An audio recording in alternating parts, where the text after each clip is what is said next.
ખેડૂત મિત્રો નમસ્કાર, મારું નામ છે વૈભવ પટેલ. કેના સીડ્સ તરફથી આપનું હાર્દિક સ્વાગત કરીએ છીએ. આજે આપણે ભાવનગરના તળાજા ગામની અંદર, તળાજા તાલુકાની અંદર આવેલા છે અને અહીંયા એક પ્રિયાંશી પાપડી, છોડ પાપડી, વેલા રહિત, વેલા વગરની પ્રિયાંશી પાપડી છોડવાળી, એનો એક આપણે આ અભિપ્રાય લઈએ છીએ ખેડૂતનો. ભાઈ, શું નામ છે તમારું? વલ્લભભાઈ. વલ્લભભાઈ. અને તમારા ગામનું નામ? ઠાડેસ. ઠાડેસ, તળાજા. તળાજા. અને આ તમે કઈ વેરાયટીનું વાવેતર કરેલું છે છોડ પાપડી? આ ઓલી બળદવાળો. બળદવાળો ફોટો. હા, બળદવાળો. બળદવાળો ફોટો છે. આપણો પ્રિયાંશી પેકેટ છે, એની પર બળદ દોડેલા છે. એવું પ્રિયાંશી વેરાયટી છે.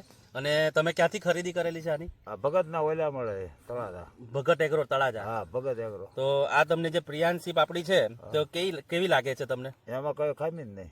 બરાબર ને? અને માર્કેટમાં તમને અત્યારે બજાર ભાવ શું મળે છે? 120 સુધી આવે. 120 રૂપિયા કિલો. હા. 120 રૂપિયા કિલોનો આમાં બજાર ભાવ મળે છે. એટલે કે 2200 રૂપિયા 20 કિલોના 2000 થી લઈને 2200 રૂપિયા મણનો ભાવ મળે છે. આ ઝૂમ કરીને બતાવજો સિંગની ક્વોલિટી. 3 દાણાની સુરતી છોડ પાપડી આપણે આને કહી શકીએ છીએ. હા, 3 થી 4 દાણા. 3 થી 4 દાણા સુરતી છોડ પાપડી, ખૂબ જ સરસ ક્વોલિટી. અને કેટલા કિલો તમે બિયારણ વાવેલું છે ભાઈ? આમ ડોલમાં 1.5 કિલો લગાય, કિલોનું છે. ને ઉતારો કેવો લાગ્યો આનો તમને? ઉતારામાં કોઈ અધૂરું જ નહીં. સારો છે ઉતારો? સારો ઉતારો.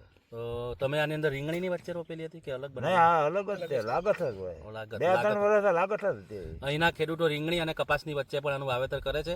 તો રીંગણી અને કપાસની વચ્ચે આંતરપાક કરવાથી આનો તમને ખાસો બેનિફિટ થાય છે.